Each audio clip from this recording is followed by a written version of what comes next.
bentrovati, bentrovati. Questa è una nuova conversazione che farò insieme a due amici speciali e una puntata speciale di Siciliano Doc, perché parleremo soprattutto di sicilianità. Con me l'amico Massimo Marsala, che è un siciliano di Lercara Friddi, ma che vive da molti anni nel settentrione d'Italia e che si occupa di musica popolare. E l'altro amico che già abbiamo avuto modo di sentire, ascoltare, Pasquale Gianno, che è un insegnante ma un cultore delle tradizioni, un cultore diciamo di quelle che sono le tradizioni popolari, ma anche un cultore della musica. Ciao Massimo, ciao Pasquale. Buonasera a tutti, Ciao ciao a amici, te, ciao. buonasera a tutti, ciao Massimo. Voi vi state conoscendo per la prima volta in questa conversazione, ok? Stasera. Ecco, io con voi volevo affrontare un pochino ecco, la musica popolare siciliana. Però, per dare un po' l'idea anche a chi ci ascolta, volevo che Massimo aprisse questa puntata di Siciliano Doc con una sua performance, ecco, un'introduzione musicale di una tua canzone, un tuo cavallo di battaglia, vedi tu, ti lascio libero nella scelta. Ne approfitto, visto che comunque a prescindere dai lavori che abbiamo poi, magari in serata ne parleremo, dei lavori che abbiamo affrontato insieme, no? Delle meravigliose gemme che mi hai regalato, aprirei così la serata in tema siciliana con la, diciamo, maestra conduttrice della canzone popolare, no? Chi non conosce Rosa Balistrieri, nel senso che comunque è stata colei che ha dato il via, suppongo, ai cantastorie. Adesso abbiamo tantissimi gruppi sparsi in giro per l'Italia che ripropongono le loro canzoni. Lo stesso facciamo noi, nel senso, io faccio parte di un gruppo da 12 anni qua che si chiama I Nuovi Cantastorie, e i Nuovi Cantastorie rappresentano prevalentemente spettacoli soprattutto sulla lingua siciliana, perciò poi magari affronteremo. Perciò io direi di partire con un accenno a un pezzo suo. E mi rivolto sospirando, passo le notti intere senza sonno, e li petrizzi io contemplando, li passo della notte insieme a chioro, e ti hanno un pozzo che io dormivi, facci non navi più, sta per tu cori, sai quando dai all'assa, quando la vita mia finisce a morire.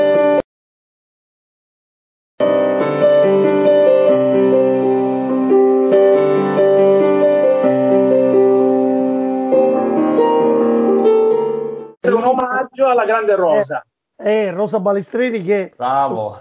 una figura, chi non conosce Rosa Balistreri? Peraltro le sue canzoni, oltre ad essere cantati da tantissimi cantastorie, persone che fanno musica in genere, ma sono state cantate anche da cantanti di una certa importanza nazionale, come per esempio la Carmen Consoli ha portato da giù a su per lo stivale le canzoni di Rosa Balistreri. Io ho avuto modo di ascoltare la Carmen Consoli su una performance dove cantava appunto Cuti Ludissi, che è un altro cavallo di battaglia che Rosa Balistreri cantava.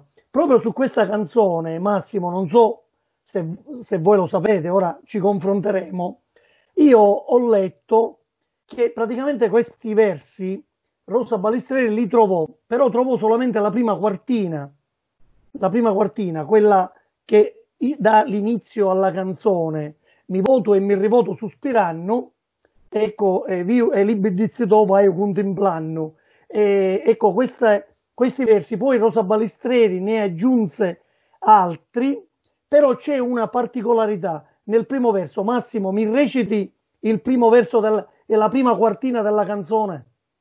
Di voto e mi rivoto sospirando, passo le notti interi senza ecco, su questo punto ci sono alcuni studiosi che si sono confrontati. Praticamente, poi magari Pasquale Gianno, che conosce bene anche i testi del Favara, ci potrà dare qualche informazione in più. Su questa quartina c'è due scuole di pensiero che praticamente sono un po' contraddittorie, perché mentre tu dici passo le notti interi, in realtà la vecchia quartina, quella primordiale, era passo le notti in terra senza sonno. Perché? Perché diciamo che la quartina nasce nell'ambiente rurale, ecco, nelle masserie, dove appunto molto spesso ci si trovava a coricarsi nei pagliai o per terra. Ecco, è un piccolo aneddoto che voglio raccontare, che alcuni studiosi mi ha incuriosito. Pasquale, tu su questa storia... Sì, su questo punto c'è da dire che i testi sono fondamentalmente testi tramandati oralmente, per cui di un unico testo non c'è mai una versione unica. Magari cambiando paese, cambiando anche villaggio vicino, si cambiava un verso, si cambiava una parola, in base a come anche lo stato d'animo del cantastorie, del cantore del momento. Poi ovviamente tu citavi Favara. Favara ha trascritto alcuni testi, quindi lui andava girando un po' per i paesi della Sicilia, in base a ciò che ascoltava, poi metteva per iscritto. Esatto, esatto. Quindi questo è un piccolo aneddoto, perché effettivamente la tradizione orale, ovviamente le poesie passate da bocca in bocca, cambiavano un poco, Certo. qualche parola, qualcuno la metteva a suo modo, a suo piacimento. Ecco, questo è molto, molto interessante, ma non dobbiamo andare troppo lontano. Conoscete sicuramente Vittina Crozza. Ecco, c'è tutta una interpretazione sul discorso del Cannuni, cos'è il Cannuni. Ecco, c'è tutta un'interpretazione. Pasquale Gianno, noi abbiamo fatto una Qualche conferenza. anno fa abbiamo fatto Qualche una anno fa, conferenza, sì, sì. proprio, Massimo, Vittina Crozza, ce la vuoi intonare un pochino? Ricordo bene il testo. Ma quantomeno così, un assaggio. L'incipit. Vittina Crozza sopra l'utante,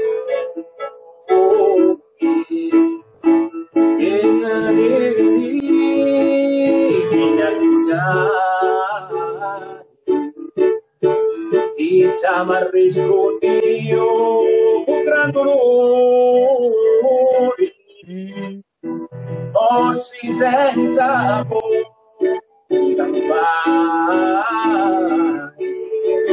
all'allero, l'allero, l'allero, l'allero, l'allero.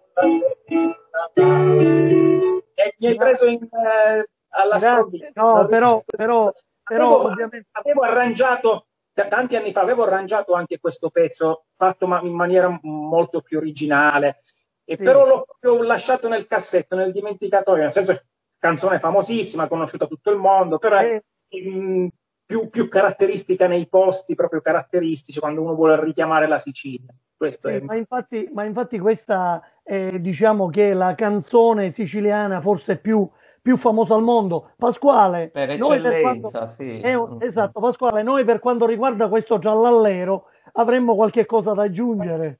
Esatto, perché diciamo che è un'aggiunta successiva che rende il tutto un po' più lieto, perché il testo parla di morte, parla di un contesto sociale, quello delle miniere in cui si moriva. C'è una novella di Verga a tal proposito, Rosso Malpelo, che ci ricorda un po' il contesto drammatico della Sicilia di fine Ottocento. E fondamentalmente i cantastorie cantavano storie di tutti i giorni, nel senso parlavano del popolo, delle varie classi sociali, del dramma che si viveva anche all'interno delle famiglie. I temi erano diversi, si andava dal tradimento al pudore femminile e poi si tratteggiava anche una società tradizionale patriarcale, per cui si mettevano in evidenza i valori della virilità, della paternità, in opposizione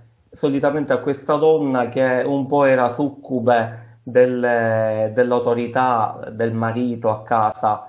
E poi si andava ai canti dei pescatori, dei contadini, la vita drammatica, difficile di tutti i giorni. Poi diciamo che i cantastorie allargavano poi le varie tematiche e tratteggiavano vari aspetti della società tra 800 e 900. Era il periodo delle grandi migrazioni, quindi da qui nascono tutti i canti anche di lamento per chi andava lontano dalla propria Adesso, madreterra e poi non ritornava più. esatto, Prego, Nico. adesso ci voglio arrivare man mano poi alla figura del cantastore, perché anche Massimo Marsala in un certo senso incarna questa figura e porta avanti questa tradizione. Però volevo puntualizzare pure sul discorso di Vittina Grozza, che è l'eccellenza, la canzone veramente più famosa che identifica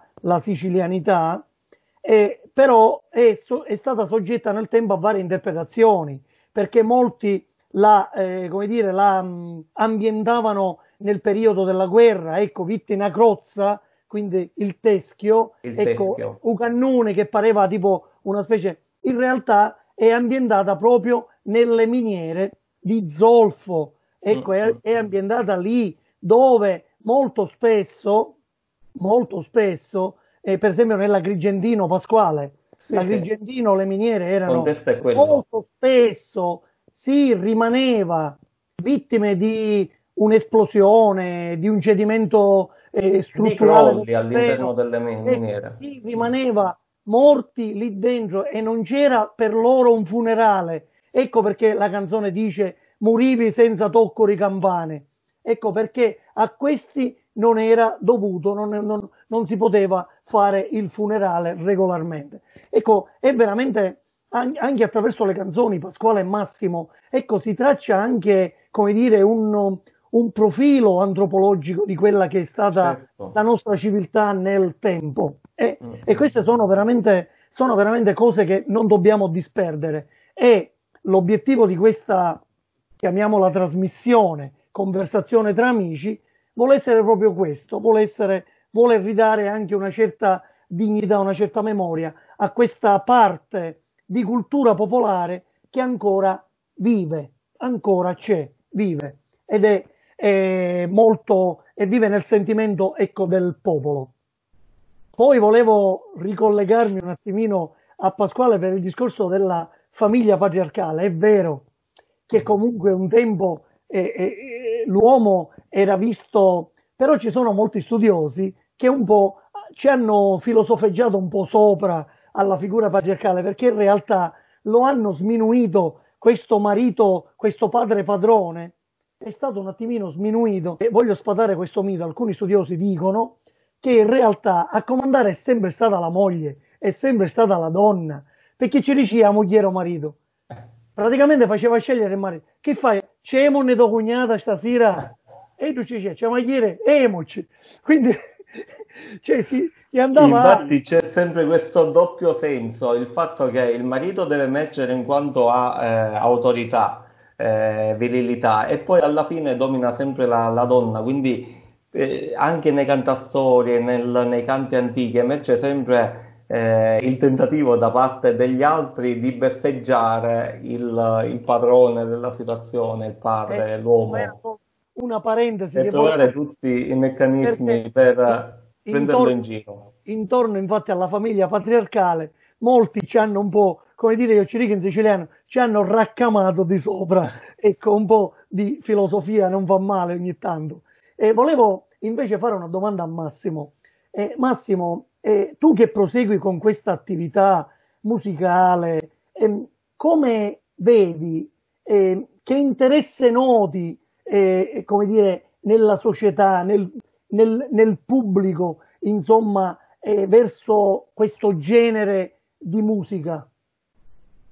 Guarda, mi riallaccio un attimino al discorso prima e ti rispondo subito, nel senso che effettivamente adesso noi siamo in diretta. Oggi Nino, quando mi ha parlato, anzi ieri quando ci siamo sentiti, mi ha proposto questa nostra chiacchierata veramente in maniera molto amichevole, non abbiamo organizzato praticamente nulla, non c'è nulla di scritto, stiamo proprio a braccio completo, perciò io nel riallacciarmi a questo discorso sembrerebbe quasi che abbiamo organizzato, nel senso, voi parlavate di Vita Pitti una cruzza come un canto, in realtà poi alla fine è un canto di sofferenza, no?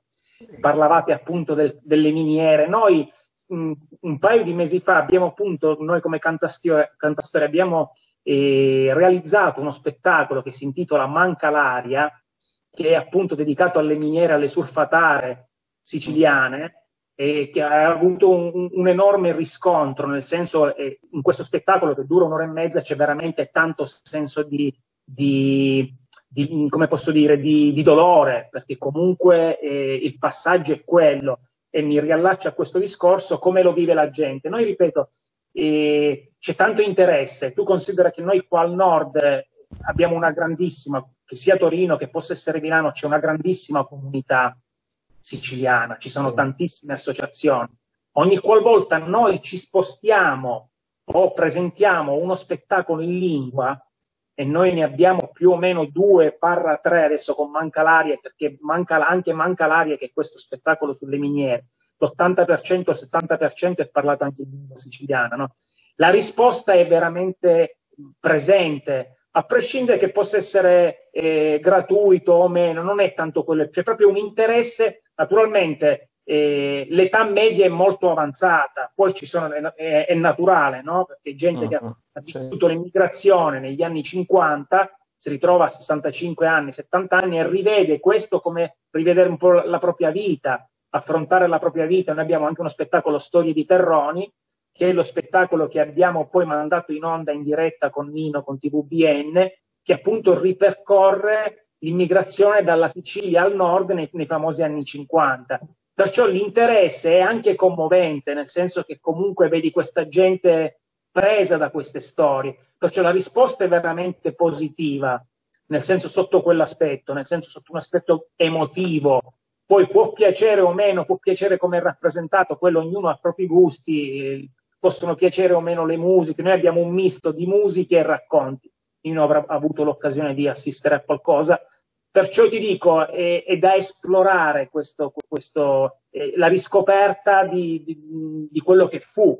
Perciò la risposta è positiva anche al nord. Io non conosco, o meglio, conosco poco, ne abbiamo parlato anche in diverse occasioni, la realtà dalle vostre parti, cioè come la si vive, ricordare, l'idea di ricordare come erano le miniere una volta, come la vivono i siciliani. Hanno deciso di dimenticare o la vivono ancora come se fosse presente? L'immigrazione, perché poi c'è stato il ritorno dall'immigrazione degli anni 50, molti sono rientrati dal Belgio, dalla Germania, dalla Sicilia. Come la si vive là? Noi magari qualche domanda in più, vivendo qua, ce la facciamo. Magari voi potete aiutarmi a comprendere meglio come si vive giù questa... E allora io ti posso parlare della mia esperienza. Io ho girato la Sicilia in lungo e largo e mi mancano pochi centri, piccoli centri, affinché io possa dire di averla davvero girata tutta. E sono stato proprio ad Agrigento, a Racalmuto, nei luoghi delle miniere, dove lì ho appreso delle notizie, delle informazioni che le persone del luogo mi hanno dato. Davvero sembra un altro mondo, ecco, quella vita di allora.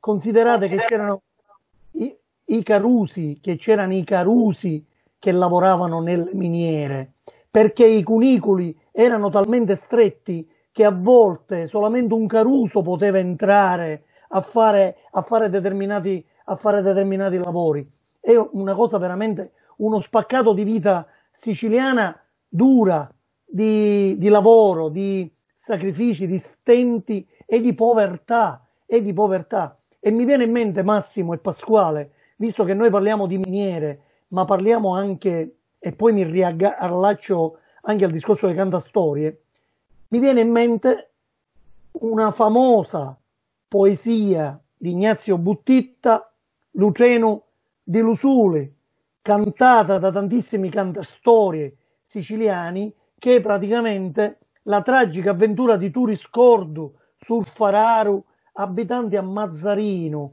con Luciano di Lusuli s'avventura lo destino, che faceva a Mazzarino se travaglio non ce n'era, fece sciopero una volta e lo misero in galera. Questo parte in Belgio e va a lavorare nelle miniere di carbone. A un certo punto, dopo parecchi mesi, vive da solo, in solitudine, chiama la sua famiglia, la moglie con i figli piccoli parte, prendono il treno. A un certo punto, mentre sono sul treno, una radio tascabile trasmette della musica, c'è un'interruzione, c'è un discorso di un ministro. Il ministro dice che c'è stata un'esplosione nella miniera di Charleroi a Marcinelle e in questa esplosione sono morti 260 connazionali, di cui molti erano siciliani. E allora cominciano a dare i nomi dei vari deceduti, di chi è rimasto sotto le macerie, e tra cui Turiscordu, e ci sono le grida di strazio della moglie che si trova sul treno per andare a raggiungere il marito. Vedete, cioè il dramma, la beffa, il danno, il dramma di una famiglia. Quindi sono storie di emigrazione, e questo Luciano de Lusuli è un cavallo di battaglia di Ignazio Buttitta, che è stato poi cantato da tantissimi cantastorie siciliani, sia del passato che del presente. Ecco, volevo un attimino, attraverso Ignazio Buttitta, intraprendere un poco la discussione e capire un poco la figura del cantastorie. Ecco, Massimo Marsala lo incarna, lo è, continua questa tradizione, ma a livello storico, Pasquale, questo cantastorie, ecco, ha radici molto antiche, radici nel passato questa figura.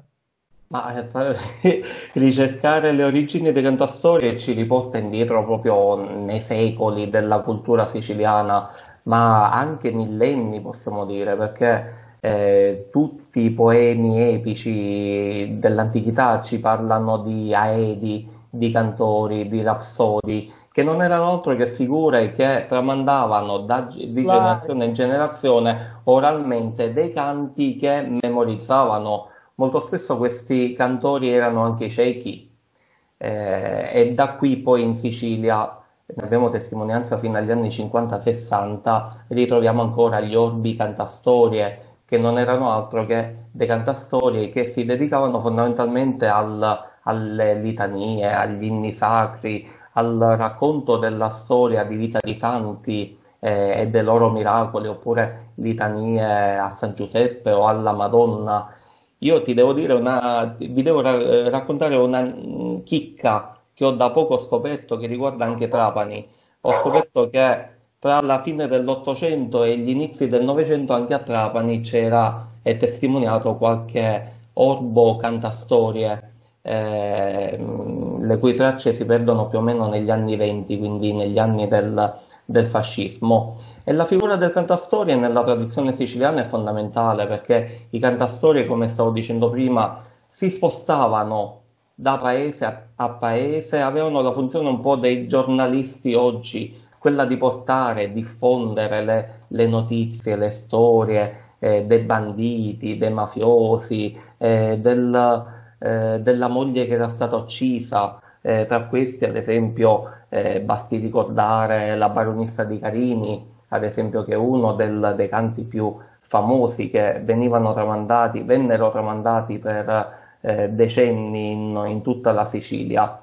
E poi la storia recente dei cantastorie è quella fatta da Ignazio Buttitta, Orazio Strano, Turriccio Bella, Ciccio Busacca, Vito Sant'Angelo. Ce ne sarebbero un'infinità da ricordare, che appunto trattarono due filoni per quanto riguarda le tematiche. Quello che riguarda l'aspetto sociale, quindi raccontare di mafia, appunto il dramma delle classi sociali più basse, più umili, i contadini, gli operai delle fabbriche, delle miniere, dei pescatori, ancora come dicevo, le storie di banditi, ma anche l'emancipazione femminile, il tema della disoccupazione, della difficoltà del vivere quotidiano, anche il malgoverno, perché una caratteristica poi dei cantastorie è, La dicevo denuncia prima, sociale. parlare con il doppio senso, cioè dire, non dire, giocare tutto sul lato ironico, però ovviamente in musica le cose si trasmettono con un'armonia, in maniera molto più gradevole, senza disturbare nessuno, con un occhio critico ma attento a rispettare gli uditori. E poi recentemente c'è questo recupero della tradizione popolare che faticosamente si tenta appunto di ripristinare. Mi riallaccio a quello che diceva Massimo poco fa. Qual è la percezione che noi oggi abbiamo in Sicilia dei cantastorie? Ovviamente c'è un revival, cioè un ripristino o un po' dei vecchi canti, ma sono solitamente delle storie, delle vicende che riguardano la vita passata, tra 800 e 900, quindi molto spesso manca il rapporto diretto che un tempo c'era tra la storia raccontata, cantata e il vissuto della vita quotidiana, perché diciamo che i cantastorie raccontavano cronache attuali in passato e le trasmettevano da paese a paese.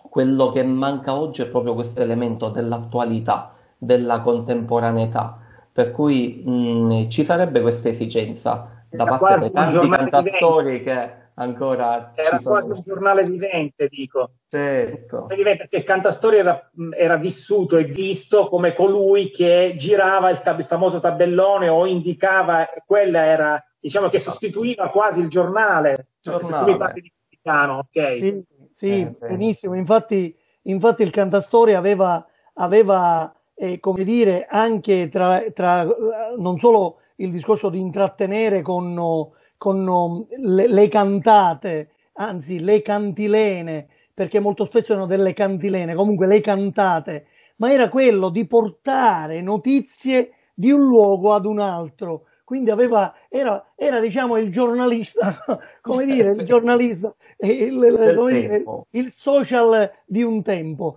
E non solo, alcuni cantastorie, oltre ad aiutarsi attraverso un cartellone che molto spesso era dipinto anche a mano, con le scene salienti di ciò che cantavano, non solo trasformava la sua auto in palcoscenico, in palco, proprio cantava sopra il tetto dell'automobile. Dell'automobile. Ecco, questo è veramente, ci sono delle fotografie che sono veramente curiose, ci sono veramente delle fotografie che sono veramente Sì, curiose. sì. Ovviamente Questo in tempi più recenti, ancora prima si parliamo portavano di dietro semplicemente una cassetta di legno che esatto, posizionavano nel punto centrale della piazza, salivano su questa cassettina, appunto aiutandosi anche con un cartellone illustrato. sì, E qua ci fa capire anche la funzione didascalica che avevano le sì, cantastorie, sì, cioè illustrare come se fosse quasi come avere un affresco, degli affreschi davanti, dei fumetti, ecco, sì. i vari momenti di una storia. E Sì. questo ovviamente serviva ad accompagnava l'udito e anche la vista. Dicevamo che Ignazio Buttitta incontra pure la figura del cantastorie perché poi le sue tre opere più importanti che sono state cantate da cantastorie, e mi riferisco a Lamento pi la morte di Turiddu Carnevale, Luceno di Lusuli e la storia dello bandito Giuliano. Queste sono le tre storie che i cantastorie hanno cantato come sui testi di Ignazio Buttitta. Quindi una figura veramente che i nostri giovani oggi dovrebbero un po' riscoprire, anche grazie a noi, queste figure, questo spaccato di vita siciliana. Mm-mm. Allora, Che dicevamo, poi, Nino, ti interrompo un attimino, lo scopo era anche quello di commuovere il pubblico, sì, perché ad esempio la storia del bandito Giuliano, cantata da Ciccio Busacca, era alla fin fine un lamento, perché si metteva in bocca alla madre del sai, povero Giuliano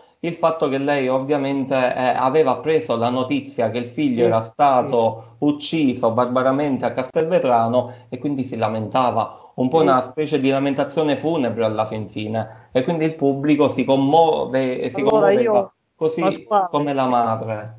io talmente amo queste cose che la storia di Salvatore Giuliano, cantata poi da Ciccio Busacca, io l'ho imparata a memoria all'età di 8 anni.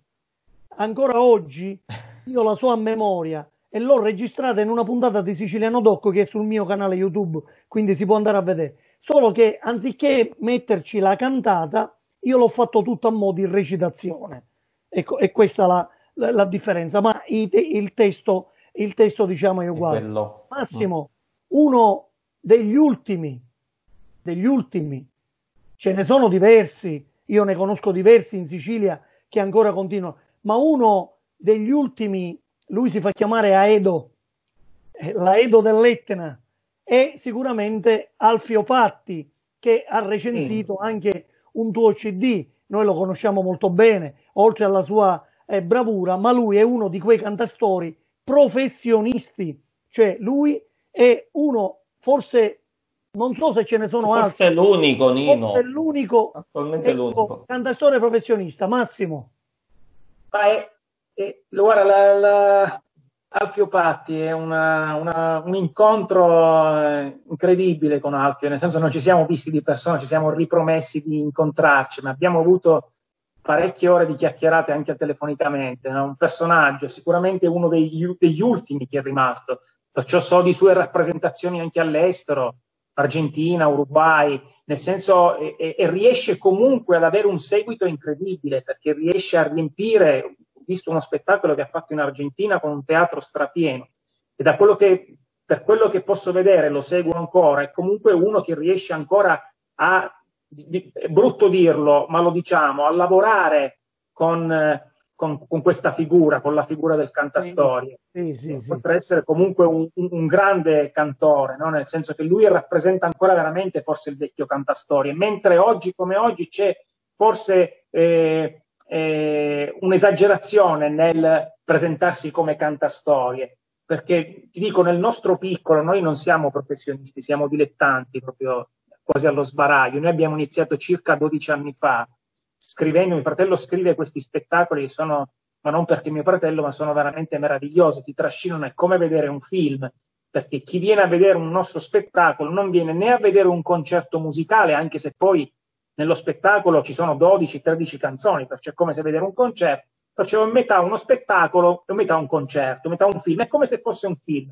Cioè abbiamo Sì. iniziato 12 anni fa e prima di cominciare, vi dirò la verità, personalmente per cercare di capire come giostrare la situazione ho fatto un giro anche su YouTube perché era comunque un mezzo, insomma 12 anni fa non era esploso come adesso e vi posso dire la verità, non erano molti coloro che riprendevano il filone del cantastorie anche in una fase moderna, mentre se adesso vi andate a fare un giro su YouTube la cosa è cresciuta in maniera esponenziale, se poi vai a prendere il personaggio che rappresenta il cantastorie, di cantastorie realmente non c'è nulla. Per questo adesso tu Nino parlavi di Alfio, Alfio è uno di quelle persone dove dici voglio vedere un cantastorie una sera, dove posso andare, nonché andarmi a cercare repertori degli anni '80, forse l'unico, poi magari voi siete più dentro su questo e potete dire no, c'è anche, ma forse l'unico che può rappresentare ancora un vecchio cantastorie è Alfio Patti. Sì, sì, no, io ti do perfettamente ragione perché con Alfio Patti praticamente siamo stati giurati nella, non mi ricordo, 32esima, 33esima edizione del concorso di poesia Turiddu Bella.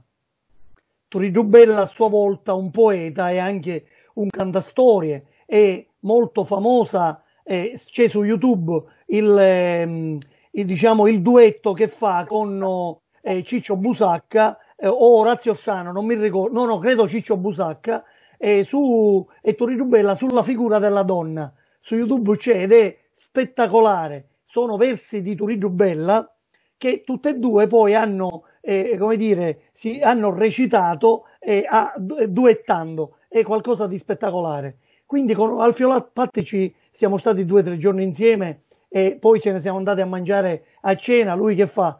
Dopo cena nisciva la chitarra e praticamente lui ha degli argomenti. Tu ci dici mi serve uno spettacolo di mezz'ora, lui ti riempie lo spettacolo. Mi serve uno spettacolo di un'ora, lui ti riempie uno spettacolo di un'ora. E davvero ha un talento un po' che va oltre, diciamo, la media. E Massimo, io a questo punto abbiamo fatto un po' così un riepilogo anche storico della figura del cantastore. Volevo un altro pezzo. Certo, approfittavo di farvi ascoltare un pezzo che è sempre rappresentato nei nostri spettacoli, e questo prevalentemente nello spettacolo, come parlavamo prima, Manca l'aria, che è lo spettacolo sulle miniere.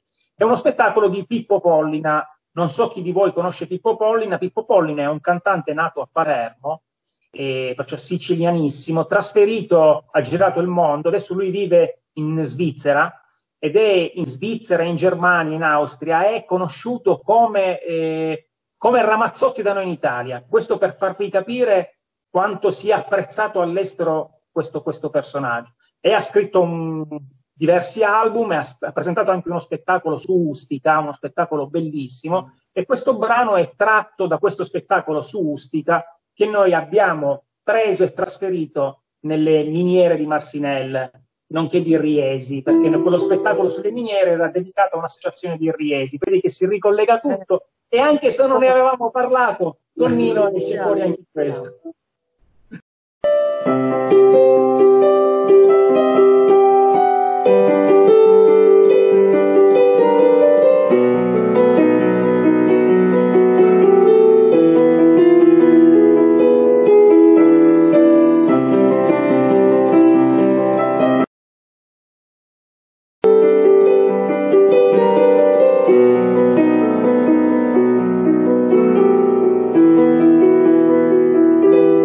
Stizza di munno e ti volessi dare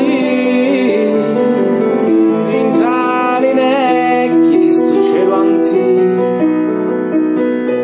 non c'ha voluto e ti stimani anni in tale voglio di sto vitrino.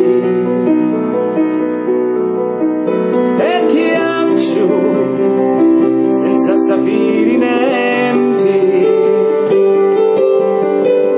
niente e voglio sapere, solo i tuoi occhi mi possono tagliare, solo i tuoi pensieri mi possono toccare.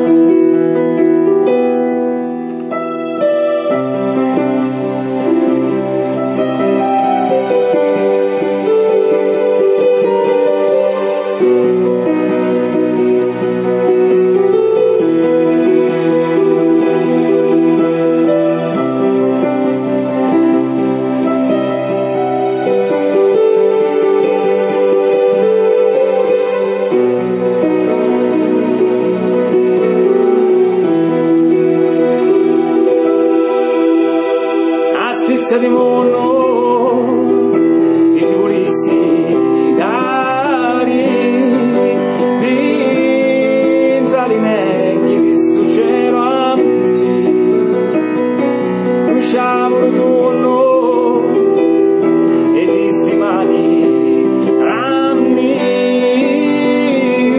dentro le voglie di sto giro, e che senza sapere niente, voglio sapere, solo i tocchi mi possono tagliare, solo i tuoi pensieri. Un accenno a Pippo Pollina, bravo.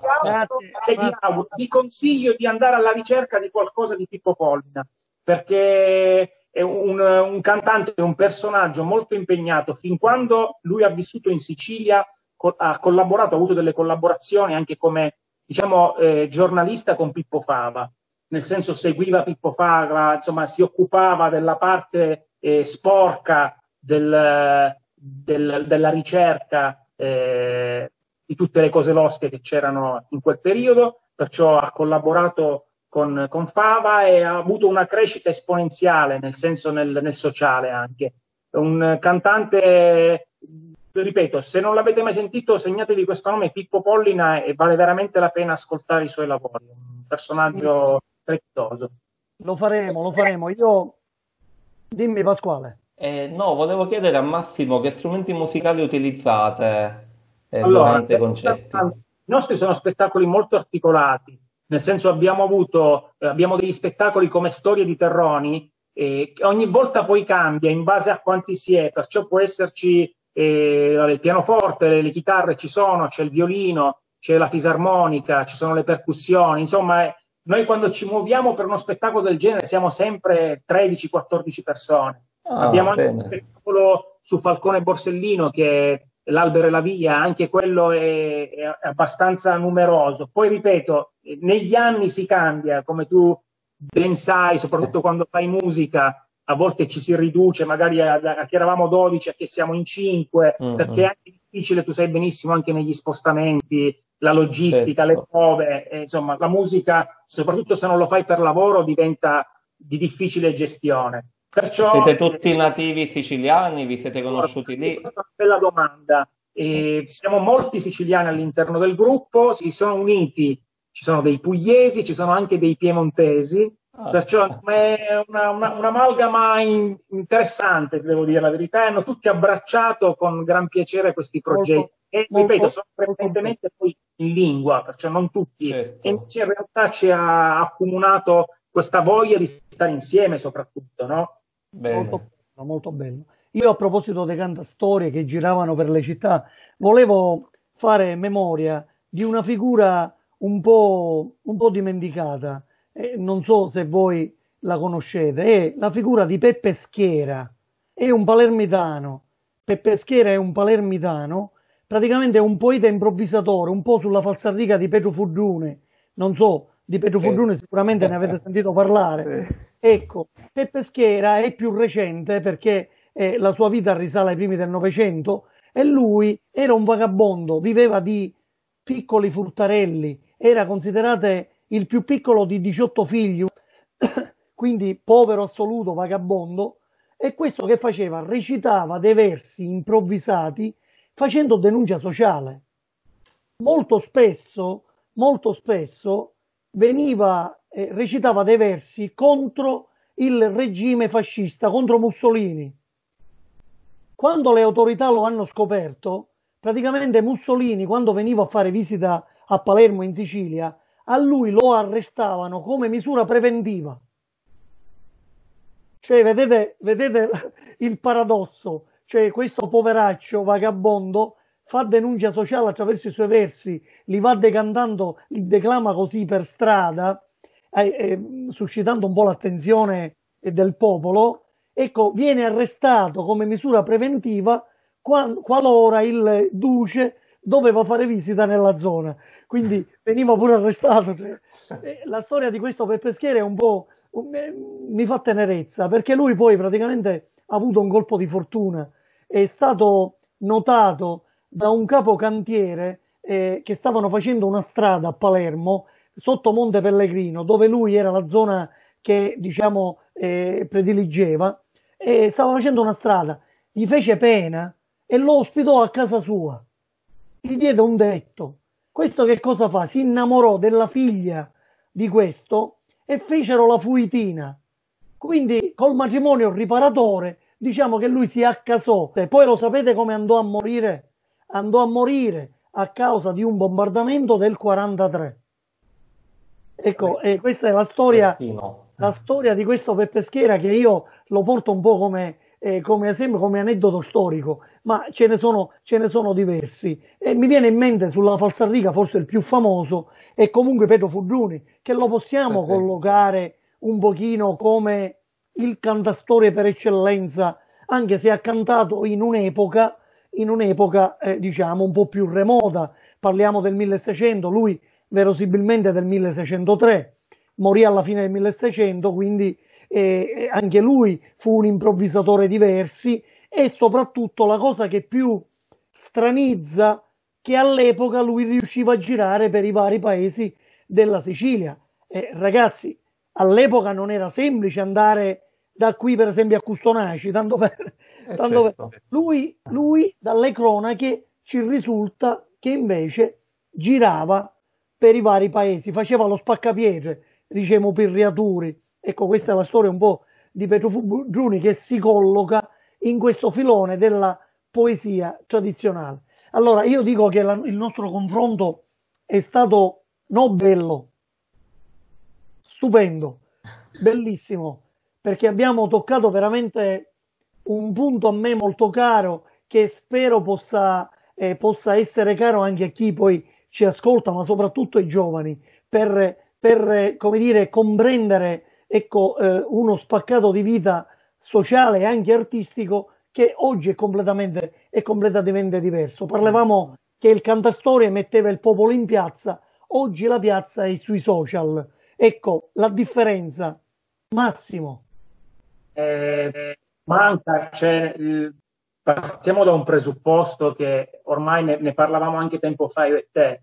Ormai questo è un mezzo di comunicazione, penso, fondamentale, no? Diventa quasi impossibile rinunciarci, nel senso, tralasciando poi le varie polemiche degli ultimi giorni, delle varie proposte, cioè ormai siamo rintracciabilissimi ovunque noi ci muoviamo. Questo è chiaro a tutti, no? Nel senso, noi ci hanno dotato di questo telefonino, di questo mezzo, perciò noi ormai siamo collocabili e collocati in qualsiasi punto.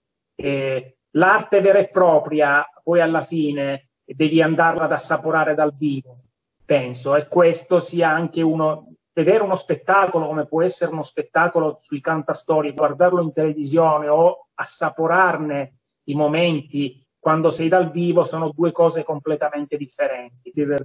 È un po' come quando vai a vedere una partita allo stadio e la guardi a casa, insomma, gli odori, i sapori, cioè, si hanno proprio delle motivazioni completamente differenti. E anche questo, cioè, sfruttare, dobbiamo cercare di trovare un equilibrio, no, nelle due cose, sfruttare il mezzo. Infatti con Nino praticamente non ci siamo mai visti, sfruttiamo questo mezzo per fare la qualunque, nel senso, è nata tra di noi una grandissima amicizia. Devo citarlo perché mi sembra anche opportuno, penso che a Nino faccia piacere, perché la nostra conoscenza è dovuta anche all'amico Salvatore Asta. Salvatore Asta, che salutiamo. Che lo salutiamo. Sasà io l'ho conosciuto perché vive anche lui qua dove vivo io, vicino dove ci siamo visti diverse volte, e quando ci siamo conosciuti poi ho parlato un paio di volte con Nino e ho qua, ripeto, pur sempre casualmente, un omaggio di Nino che io ci tengo tantissimo, che è questo libro di poesie, non so se si vede, che è stupendo, che c'ha tu musiche e parole, che adesso, ma non perché è Nino, che potrei dire a prescindere da tutto, è un libro di poesie stupendo, dove sono riuscito a ricavare dei lavori. Infatti con Nino ci siamo ripromessi di fare prima o poi un lavoro completo insieme, e questo è per tornare al discorso del contrappeso. Probabilmente non ci saremmo mai conosciuti, non avremmo avuto la possibilità di lavorare insieme. Dobbiamo trovare un compromesso, no? Quello sostanzialmente è quello. No, mi ha fatto piacere che hai citato Musiche e Parole, che è la mia seconda raccolta personale del 2013, peraltro pubblicata con la mia casa editrice di allora, la Edizioni Drevanum. Pasquale, tu su questo versante come la pensi? Sì, io guardo sempre l'aspetto positivo delle cose. I mezzi di comunicazione odierni sicuramente aumentano la distanza fisica, ma in questo momento ci permettono di dialogare in tempi difficili di coronavirus, quindi dobbiamo saper apprezzare anche gli aspetti positivi. E poi devo dire che sicuramente è vero quello che diceva Massimo, la musica si apprezza veramente in diretta, perché è quello il momento in cui l'emozione, la commozione, il sentimento puro, profondo di chi canta e di chi ascolta ci si incontra vicendevolmente e quindi c'è una partecipazione emotiva reciproca.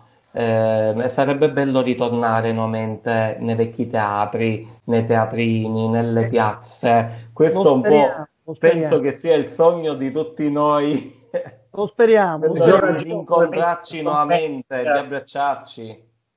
Ecco, speriamo che possa finire presto questo momento che ovviamente è un momento difficile per tutti, non solo per il lavoro, per i lavori, quindi dal punto di vista economico, perché c'è un'economia molto a rischio, ma anche per chi fa arte, visto che noi stiamo trattando questo argomento, attualmente ha pure delle difficoltà oggettive nel potere, perché chiudere un teatro che comunque dove si fa assembramento di persone, ragazzi, è una cosa davvero per chi vive di questo, e per chi vive di questo non solo economicamente, ma perché vive di questo.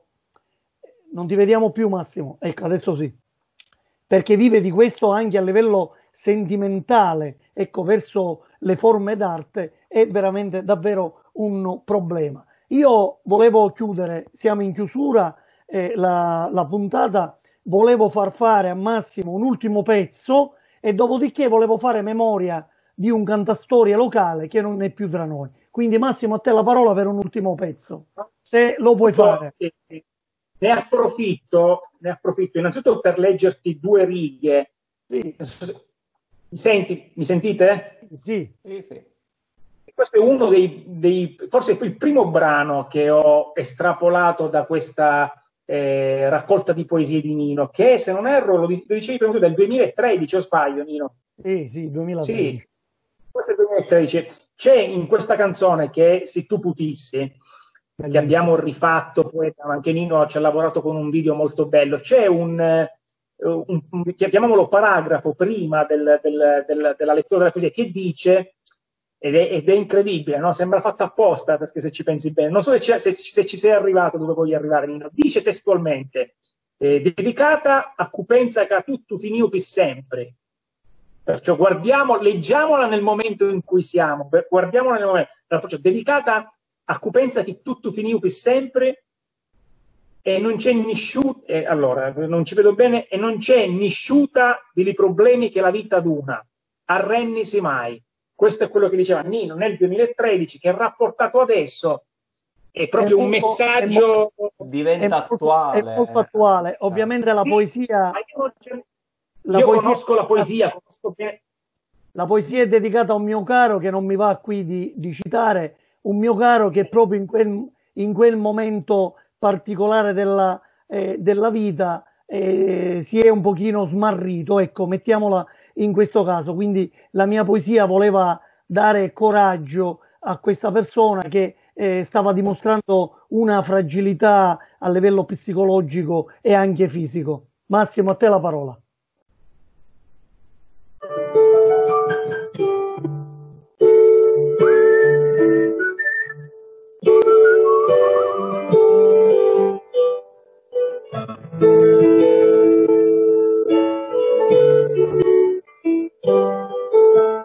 Solo tu potessi sapere tante cose belle di sta vita, solo quando spunta all'arpeggiare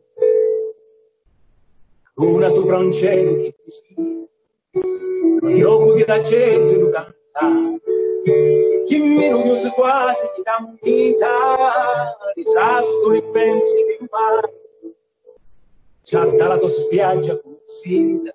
Se tu potessi avere il coraggio di ridire di bellezza e di amore, se tu potessi avere il coraggio di sia vita sotto un altro raggio e scava dentro a te a tanto profondo, perché noi siamo solo di passaggio e d'altre vite sai non ce ne sono. Se tu potessi, se tu potessi avere il coraggio e ti ritiri pizzizi di uno. Se tu potessi avere un coraggio che sia vita sotto un altro raggio.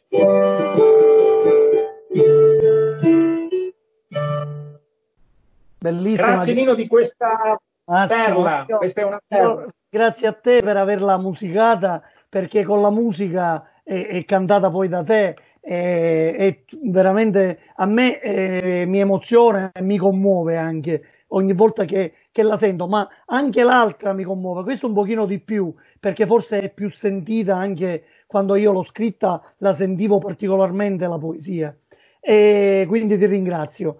Io volevo chiudere facendo memoria di un cantastorie locale, l'ultimo, possiamo dire, cantastorie originale trapanese di origine di Dattilo, che è Peppino Castro. Pasquale Gianno, tu lo conosci bene. Peppino è scomparso qualche anno fa. Sì, ha lasciato un patrimonio anche lui di questa tradizione plurisecolare dei cantastorie. Ogni volta che a Dattilo d'estate c'era tipo una specie di sagra, lui mi invitava come poeta a recitare delle poesie e lui intratteneva il popolo all'antica con il cartello e la sua cantata, e io lo ricordo sempre con molto affetto. Pasquale, così voglio chiudere con questo ricordo questa trasmissione. Vi ringrazio per aver accettato il mio invito, grazie Massimo, ci risentiamo presto. Grazie Pasquale. Ciao Massimo. Ciao. Ciao Pasquale. Ciao.